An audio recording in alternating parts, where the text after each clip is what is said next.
everybody. This is Constance from Mysterious Galaxy. I am super excited because we have a really fun YA event tonight. So I'm going to introduce our authors. If you guys wouldn't mind just raising your hand so everybody can get a visual of who is who. So first off, we have A.K. Wilder, who is in my diagonal bottom corner.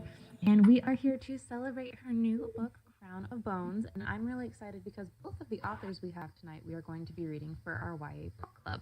So it's awesome because you guys get an introduction to them now, and then we're going to read their books for the book club, and you'll get to ask them even more questions because we're going to have them back for those book clubs. But Crown of Bones is a awesome, really exciting, just like all of the good things a YA fantasy should have when I'm thinking about it. And I love to, our protagonist, I love this line. It says, "My name is Ash, a lowly scribe meant to observe and record, and yet I think I'm destined to surprise us all."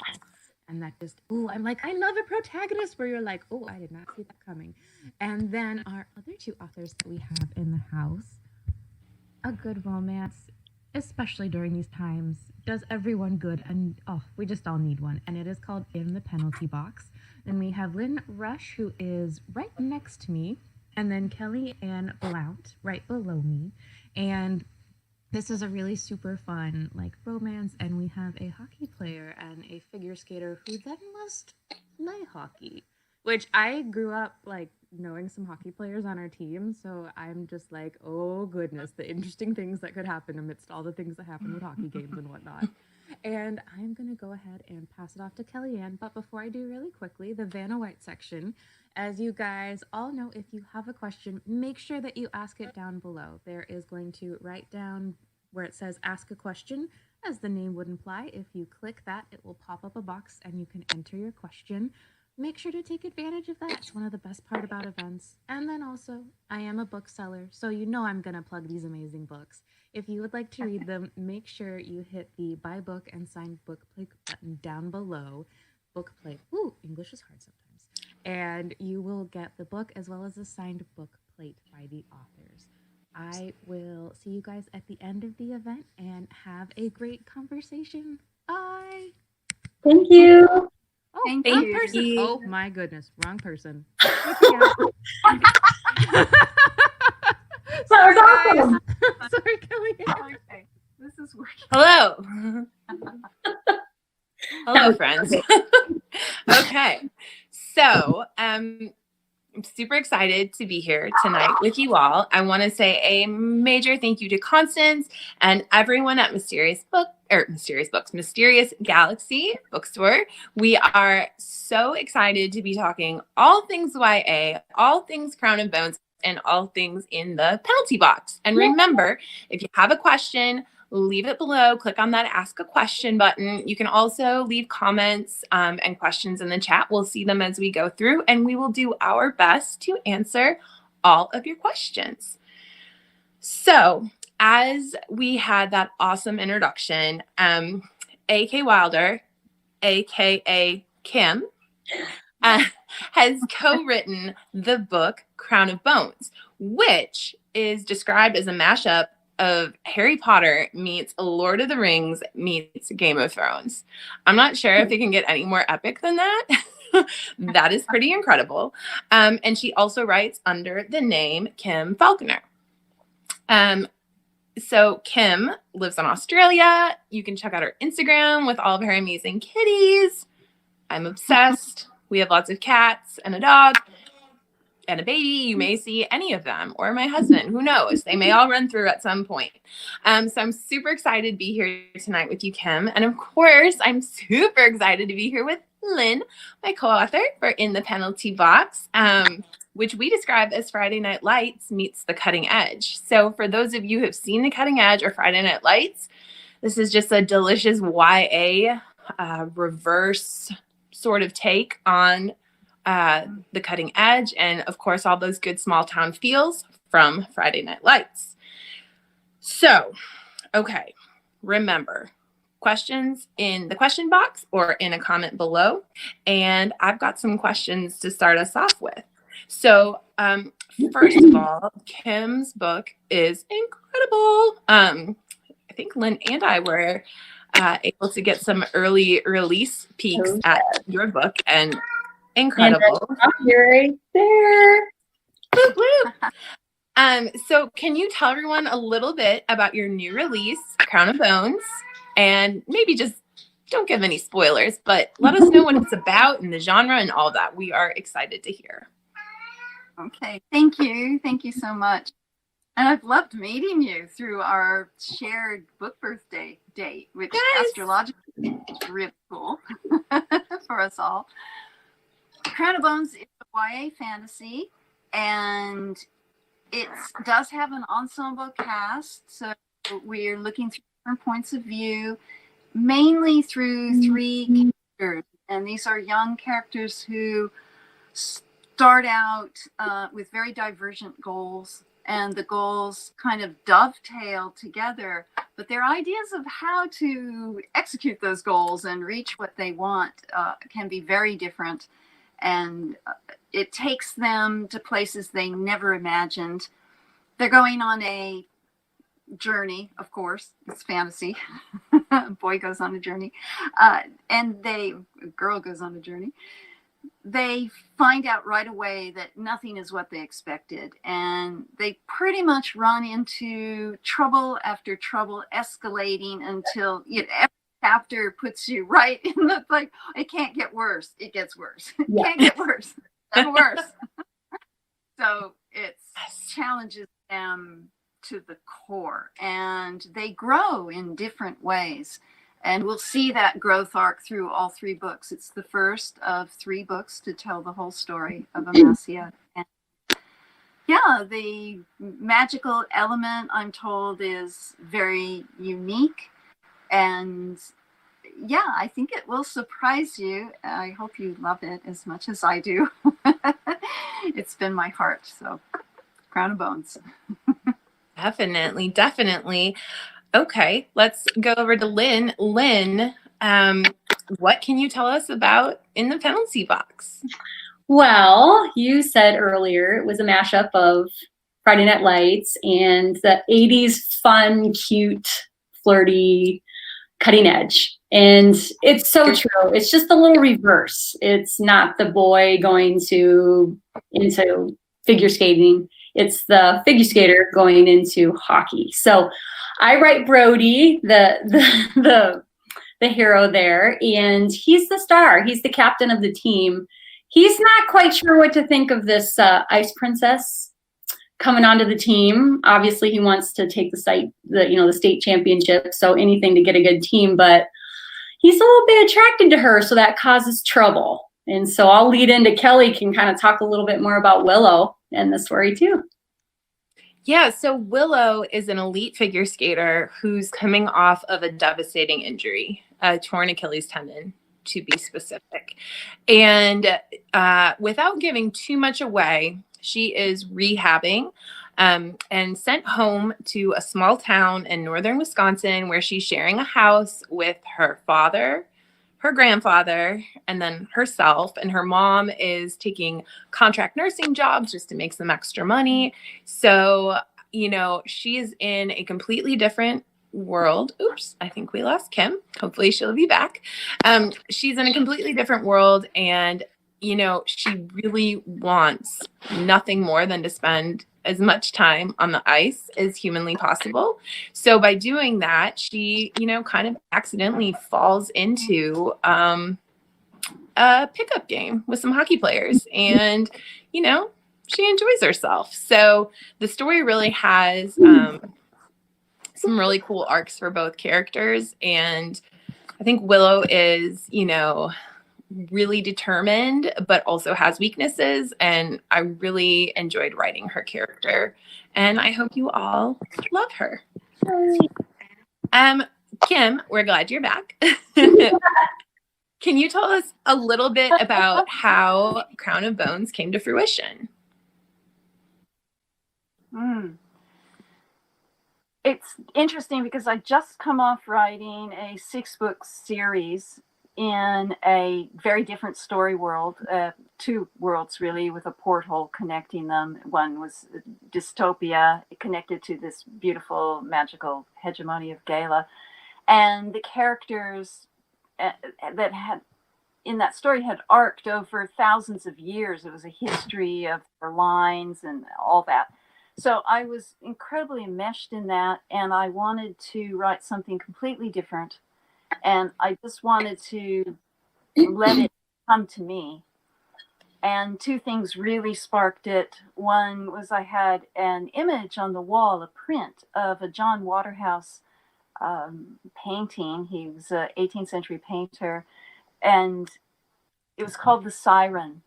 And if you look it up, John Waterhouse Siren, you will see what sparked part of this story and the underwater elements and the Mar elements of the story. Was staring at that picture for, I think it stared at me. It was very haunting for a long, many months before I started to build that aspect of the story. The other thing that really got me going in terms of the world building was on YouTube. You can see what is happening with the continental drift. You know how the continents, we've got 7 now, and they're all kind of coming apart, and some moving together. Well, in 250 million years, they will all return to one continent. And this is the continent of Amasia that I have built in the story world. And of course, it's not science fiction. It's not futuristic. It's again, a magical hegemony, pre-industrial, very fantasy.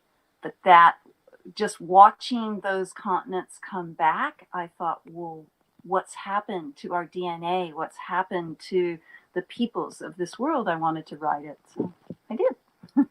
Cool. That is amazing. Oh my goodness. So co-writing a book with Lynn is amazing. In fact, it's so amazing. We are writing 14 together as of right now. I'm sure there'll be a lot more. But Lynn, do you want to tell everyone how we kind of came to be as co-writers and a little bit about that process for In the Penalty Box? You betcha. So we share the same agent over at Seymour. Well, all of us do. We're all over at Seymour. Yes. I know. Yes. I forgot about that. Best agency ever. Yeah. Yeah, they do great work. And I remember when Kelly came into the group and she just introduced herself, and I was like, hey, what's up? We started chatting. We started swapping critique work. So I would read some of her stories. She would read some of mine, and we'd make them bleed, which is good, and make them shiny. And, after a while, one day she just asked a question, hey, or said something. I don't know if it was a question or just said something, but hey, we should write a book together. And I said, I'm in. And then Kelly can take it from there. So I was super excited. I think our voices sound a lot alike. And so I thought, well, I'm just going to ask her. And then she said yes. And so I was so excited.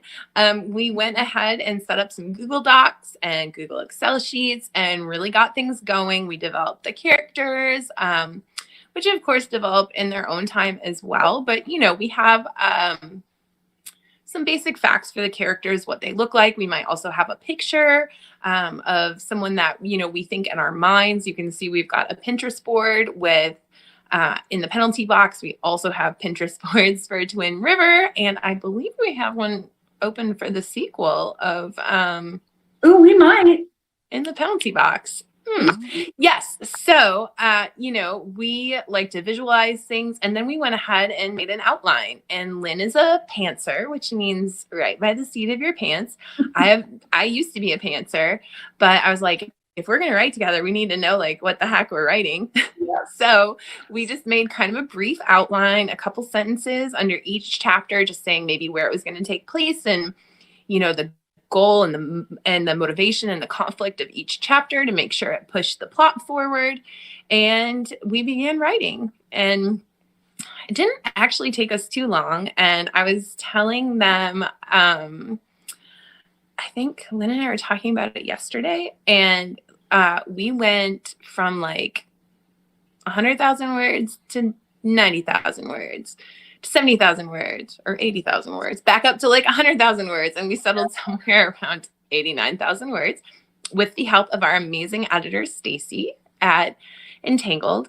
So the process was just really awesome, and we are really excited for you to meet Willow and Brody if you haven't already. And if you have met them, we're excited for you to meet the stars of, oh, I almost said the title. I don't know if I can say the title. We're excited for you to meet the stars of the sequel, which if you look on Pinterest, you may find out the name and the characters. So, ta-da! I may fix that after tonight. So, Kim, you wrote Crown and Bones as a collaborative process with your son. What was that like? I didn't know that. Amazing. Yeah, it was amazing. He's the silent one. He had no interest in carrying forward to the editing process or being on the book or anything. But I snuck him in because he's the A. I'm the K and he's the A. Love that. Hey, wow. Got it. Got in there. He's in the acknowledgments. But we had just, like I said, I'd finished 6-book series, and the last 3 of those books we brainstormed together, and it's like a writer's room. We go in this room together, and everything's on the table, and we just start throwing out ideas, and we brainstorm characters, what the characters are like, we make stories up about their past and where they're headed. And so we had this rhythm going. And when I came to him with the idea of phantoms coming up out of the ground and fighting for, it's not a spoiler, fighting for the realm or serving the realm in some way, and the Mar, those 2 features, and the world of Amasia, he was very excited and saw it very cinematically, and just that's where the brainstorming started. And I ended up I do most of the writing. He's written some of the fight scenes, but most of the story I've written, he's written some of it. And he's at those very first drafts, which were twice as long as the book is now. It was 800 or 900 pages of, he edited, and he doesn't edit like Stacy edits with these supportive suggestions and comments in the margin. He's like, WTH, what's this? What are you thinking here? And he's very direct, there's no filter. If he thinks something's not working, he'll say it, and we go back and storm it again. But I love that creative process. It's like being in a writer's room, and it's the most exhilarating thing to experience. Definitely. That is so cool. I love that. So Lynn and I started co-writing back in 2018, which feels like a lifetime ago at this point. And since then, we've actually written 6 books together.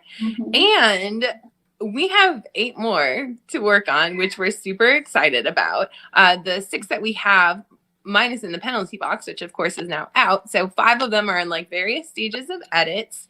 So that's one reason that we have a master world sheet, which is like the coolest thing ever. So we can quickly reference which book we're in, which city we're in, which town we're in, which characters are there.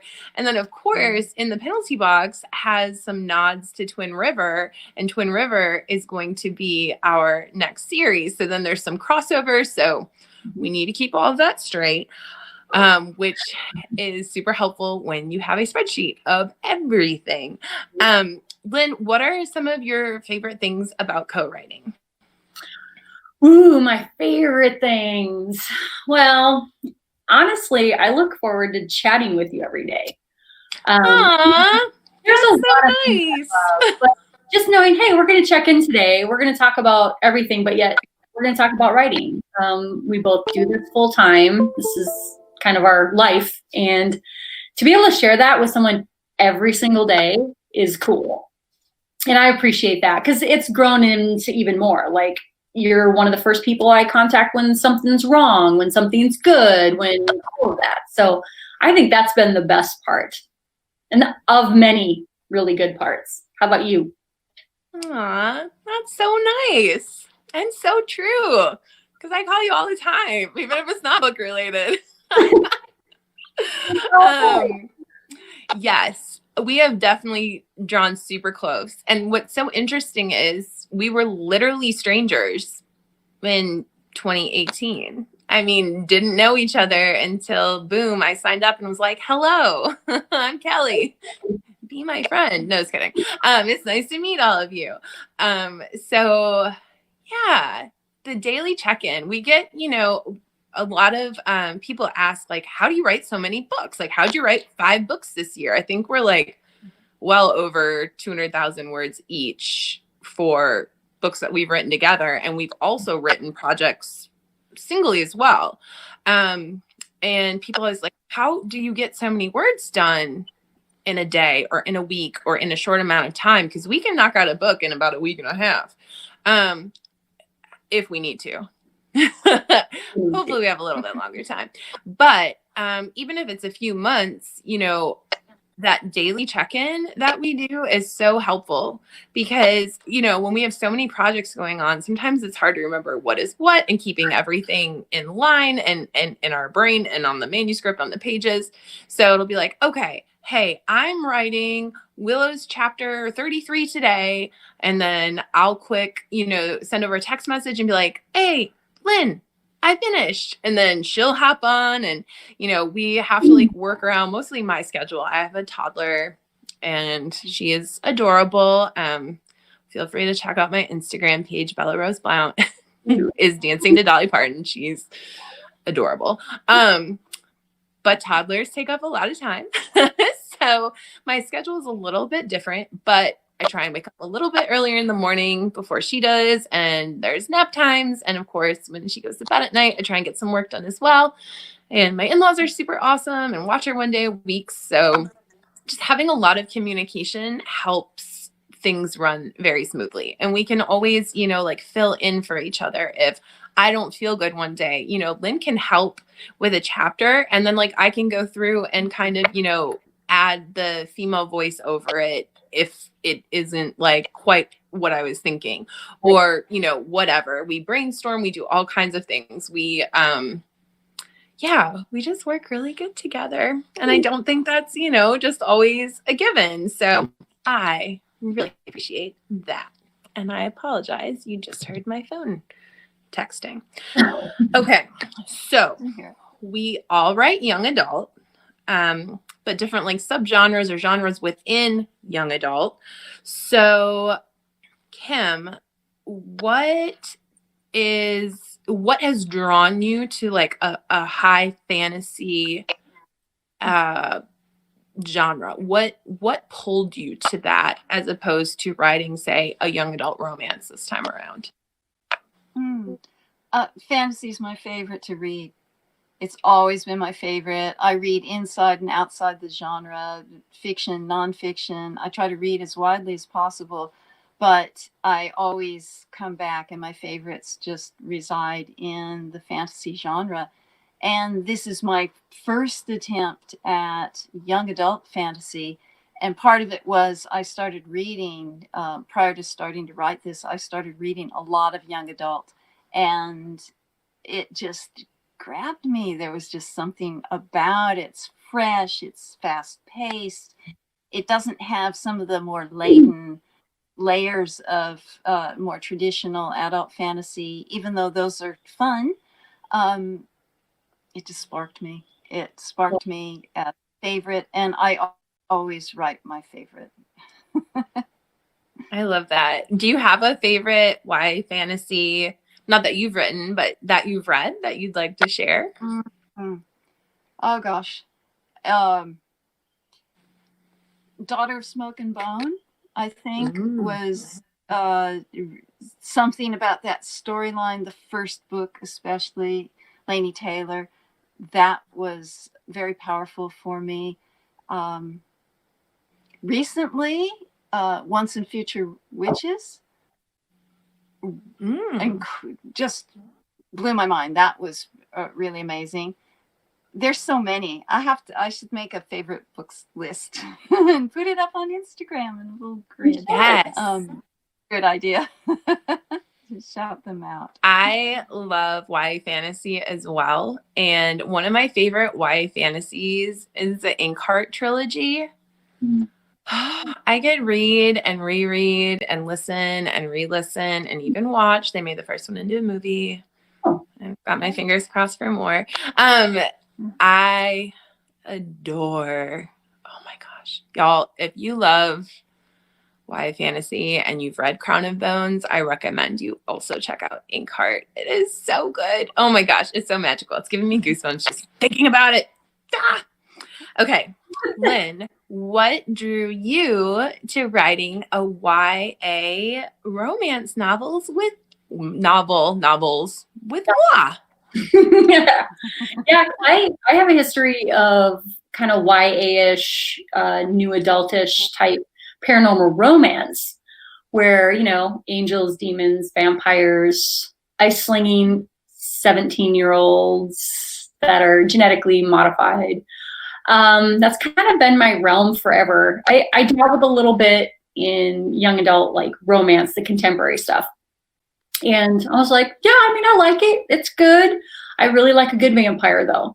So, but I read both, and I love YA, just kind of like for the sweetness of it, like the first kisses, the first handholds. I know, you know, adult books, you kind of got to get a little steamy, you know, that's just not my thing, you know. So in YA, I can stay a little sweeter and things like that, and still show some good tension and romance, but not show every detail. So I think that's why I like YA the most. I dabble a little bit in middle grade. You know, I've got like, I think I wrote a few books there. I've got one up on my website that's just free. And but I really enjoy YA. Those first kisses and first hugs and first handholds. How about you? How did you get started with YA? So I just started writing, period. Like I've always loved writing. Even as a little girl, I always loved writing.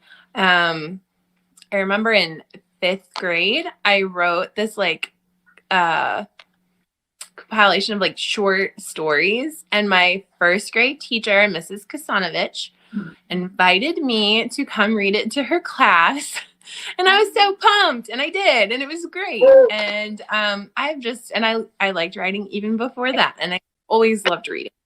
And I had read the Trill trilogy by Amanda Hocking. And then I read like everything I could about Amanda Hocking because I love the book so much. And she, you know, started out and like couldn't find a home for her books. And so she's like, I'll self-publish them. And she was mega successful. She did end up getting picked up by a publisher and went on to do amazing things. There are now 9 books in that series. Also, check it out. YA, I guess, paranormal / fantasy. They're amazing. So in her like blogs and everything on her website, she was just like, you know, I wanted to write a book. So I did. And like, boom, I got it out there. And I was like, well, shoot, I can write a book, I think. Like, I could do this. So I started writing, and I wrote YA fantasy with a slash of paranormal, but mostly YA fantasy. And then I kind of transitioned a little bit, and I wrote a really dark YA thriller that's been optioned by Comics Entertainment, who put out The Kissing Booth and Sony Pictures Television. Cool. So that's called Captured, and you can check out the super first draft version on Wattpad, but I'm hoping to have that out in your hands in the near future.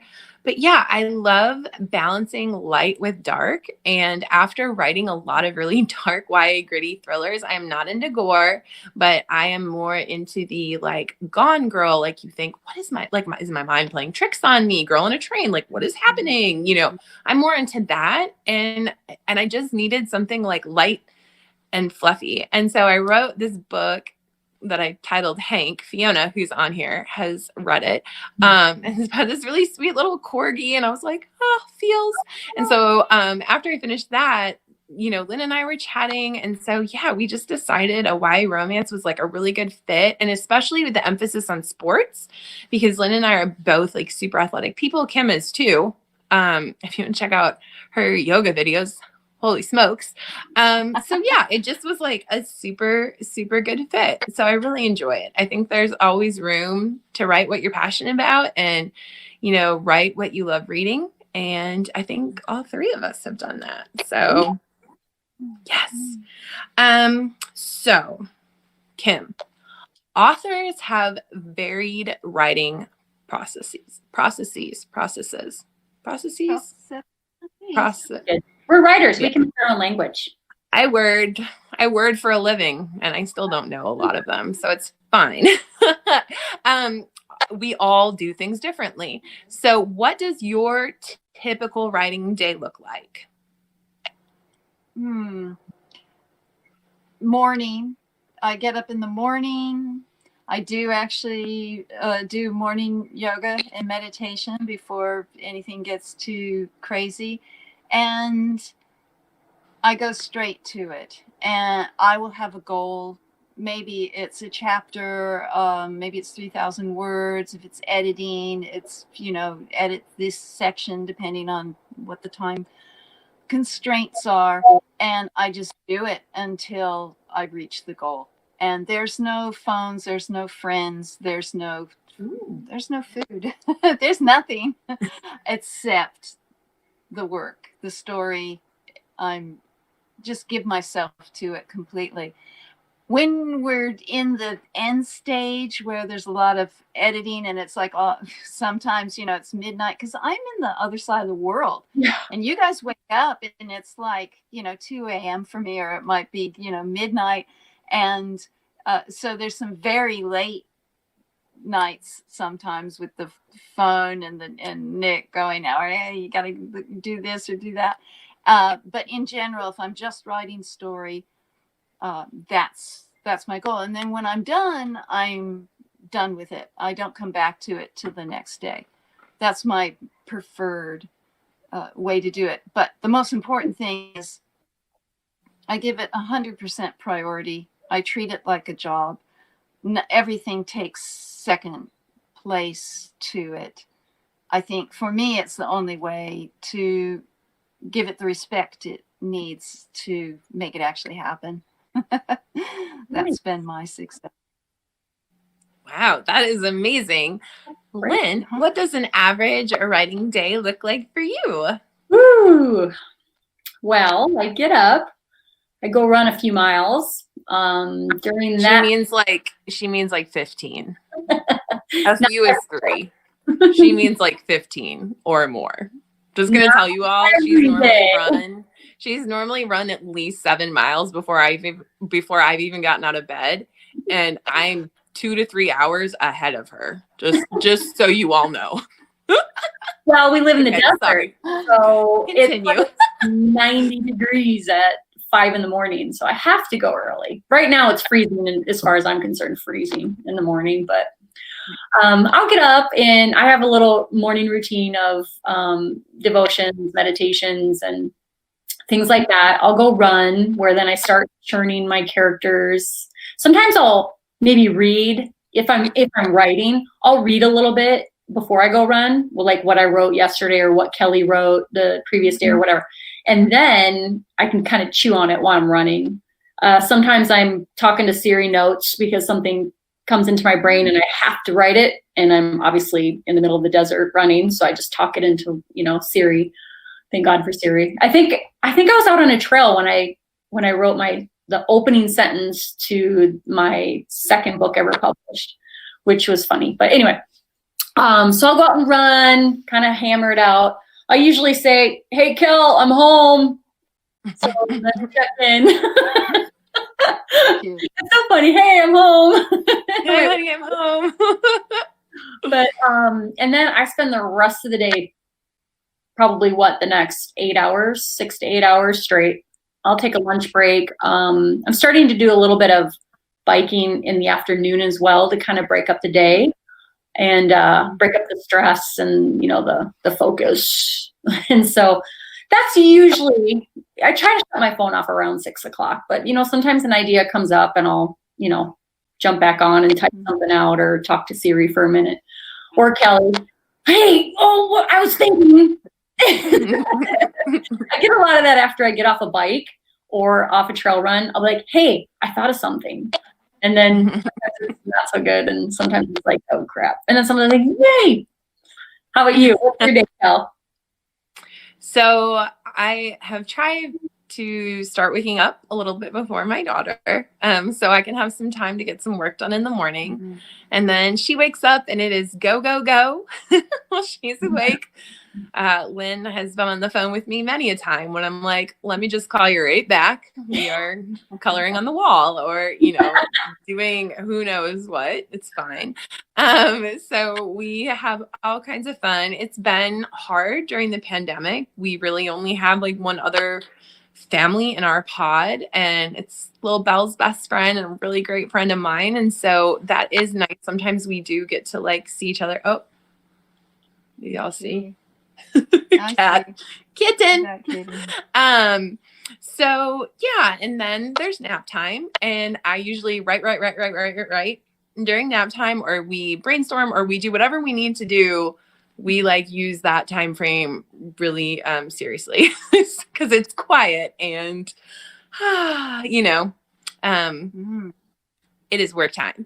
And then my daughter will get up. We'll have probably would have had food before I laid her down, obviously, but we'll have a little snack. I'll usually try and eat my lunch then and have a little something with her when she wakes up. And yeah, I fit in as much as I can whenever I can. And when the hubby comes home, sometimes he'll just take over so I can get some work done, or I'll wait for Bells to go to bed. But either way, we do like to set goals, and it could be a chapter or, getting through this part of an outline or whatever it is, because I feel like reaching for your goal, even if you don't accomplish it, you've still done something, right? Whereas if like you don't even set the goal for the day, you're like, I didn't get any words done, not a big deal, which some days that's fine. Mm-hmm. But when we're like, okay, goal, I'm going to write chapter, you're going to write chapter, I'm going to write chapter, you're write chapter, 4, go, we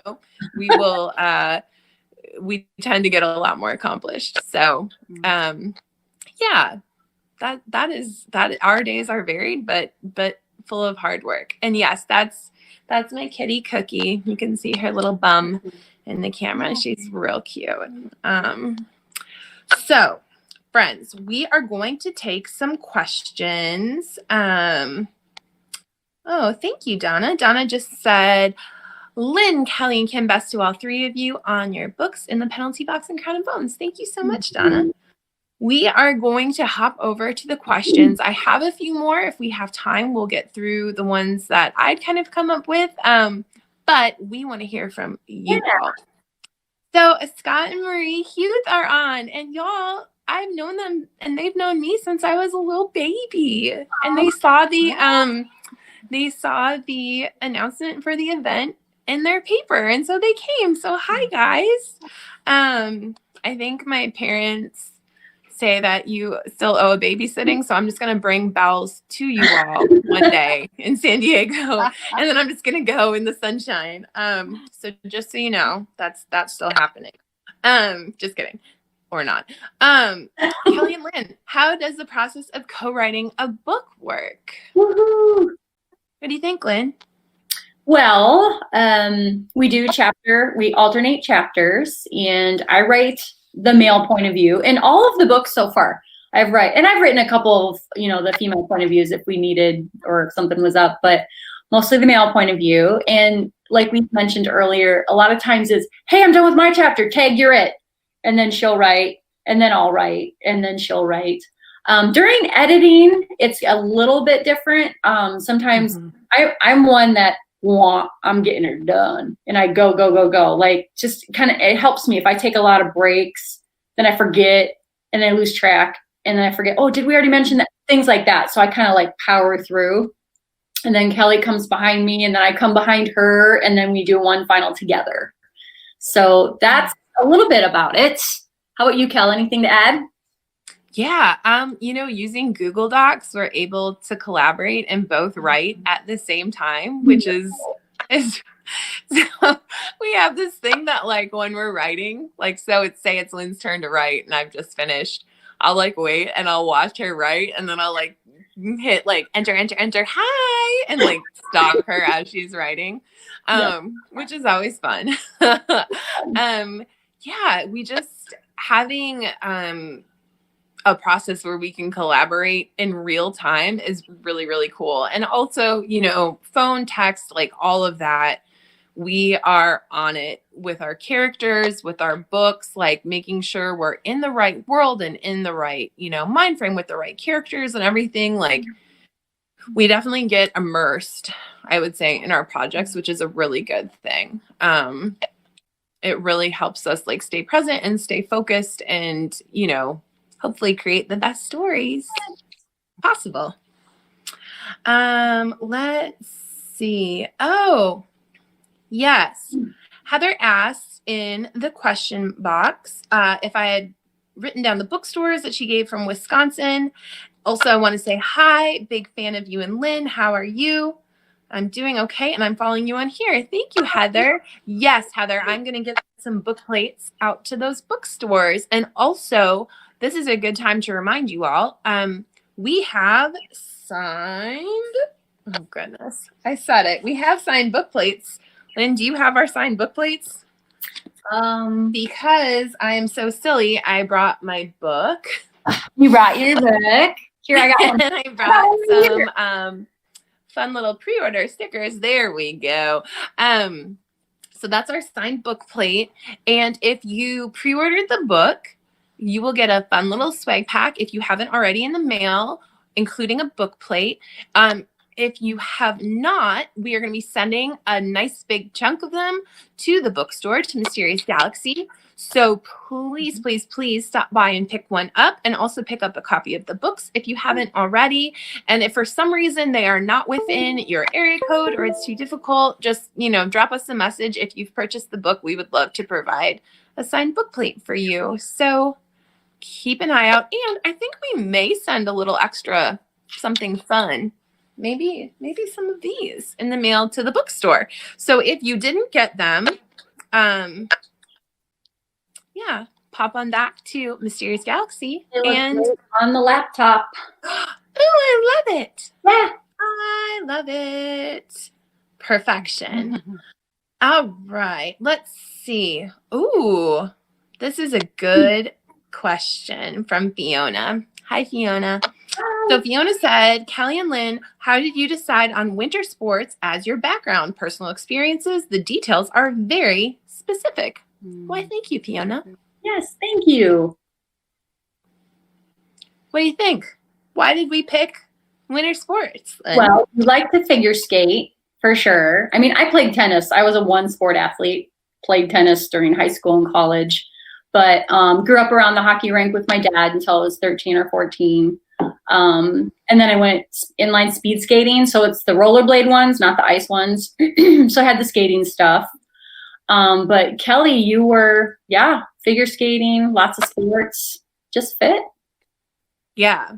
And you guys, what is like more romantic and sweet than thinking about like, figure skating on a pond in Wisconsin, in northern Wisconsin when it's snowing? Like, I'm from Wisconsin and Lynn is from Minnesota, so we know cold weather. And Kim, you're originally from the Midwest, right?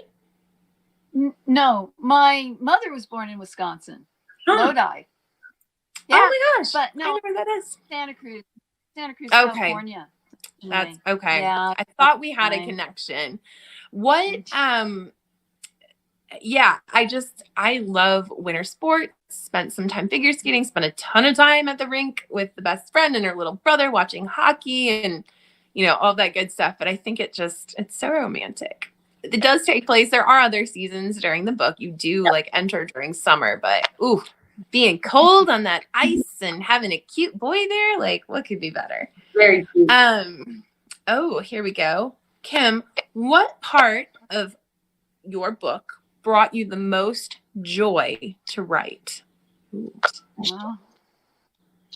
That's a great question. I'm not sure I didn't hear who asked the question, but thank you. That came from that came from Constance. Oh, thank you, Constance. I think it's the dialogue between Ash and her inner voice the kind of banter that goes on between them that was most thrilling, because I'm writing her, but I'm writing a deeper aspect of her. And to keep that,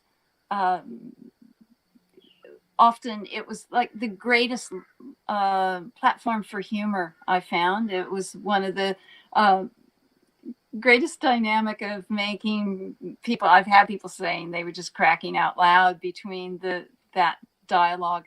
And it kept me, I got most excited when it came time to bring that inner voice in. I actually, probably in the original manuscript, there was a lot more inner voice. But, it just became almost like a character in itself. And that was very enjoyable for me to write. Thank you for asking. I love that. Oh, here's a good question from Heather. Do we have animals in our book or a zoo taking place in our book? We surprisingly don't really have any animals in this book, which I'm just thinking about now. And that's super weird because I do have a zoo practically at my house. A certified wildlife place, I should say, not a zoo with 4 cats and a dog. But Heather, that's a really good point. And we do have some of our Twin River books coming up. We do have some of our characters have animals in there. Good question, Heather. Thank you. Fiona said, loved Hank. I love Hank too. One day I hope to bring him to you all. Cute little corgi named Hank. Are you kidding me? Oh, corgi butts are so cute. They look like little loaves of bread. Y'all, just put loaf and corgi in your Google search bar and you will see what I'm talking about. Well, that was amazing. Thank you all so very much for all of your amazing questions. I believe we have a few minutes left, so if you have any questions, feel free to pop them into the ask a question box or also the comments. And I believe we have Constance coming back to do a little outro to end the event as well. Hey! Hey, and I have one more question as well. I know you guys have kind of touched on it, but just to refresh everyone's minds, what projects are you currently working on that they can expect from you in the future? Because I know that these books just came out, but that the author world means you guys are already on to the next story and working on that.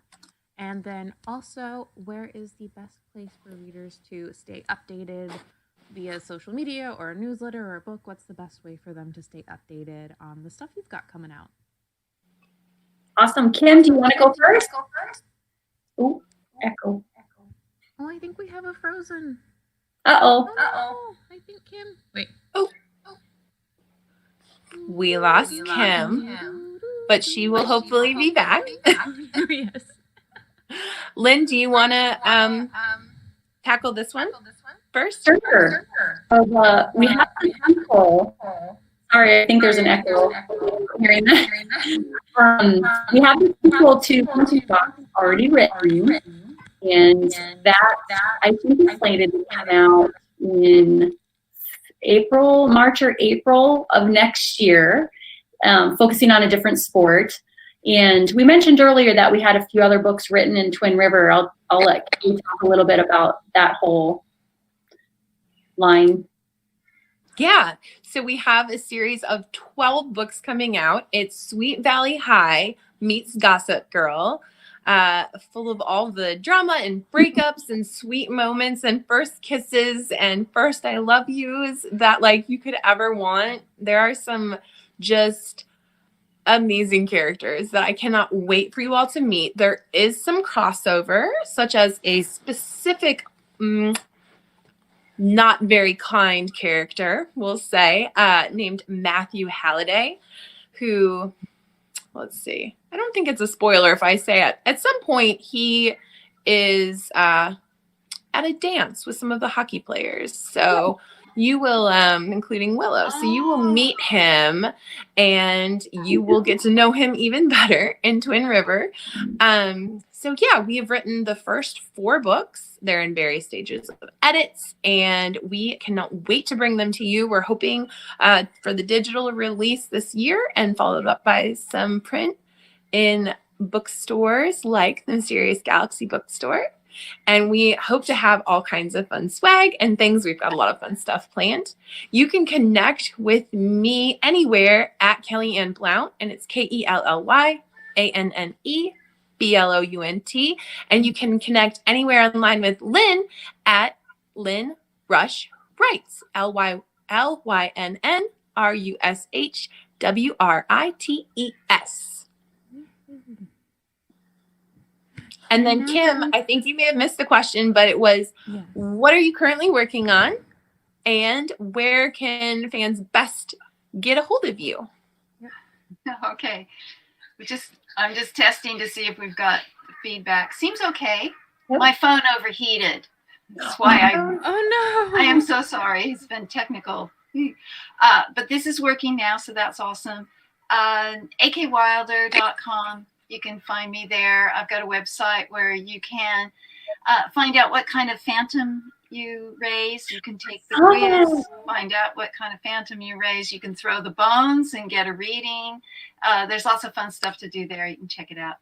And there's 2 more books in the series, so I am working on those. And hopefully they will come out in a I want to say fast succession. They're written, and it's a matter of the editing. Yeah, we sold it as a package, all 3. So Awesome. see when the next one comes out.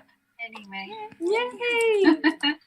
Well, I am so excited to get to read your books. And I know I said this at the beginning of the event, everyone, but don't forget our YA Book Club is going to be reading these. Oh, sorry, I keep forgetting. I need to talk into this mic.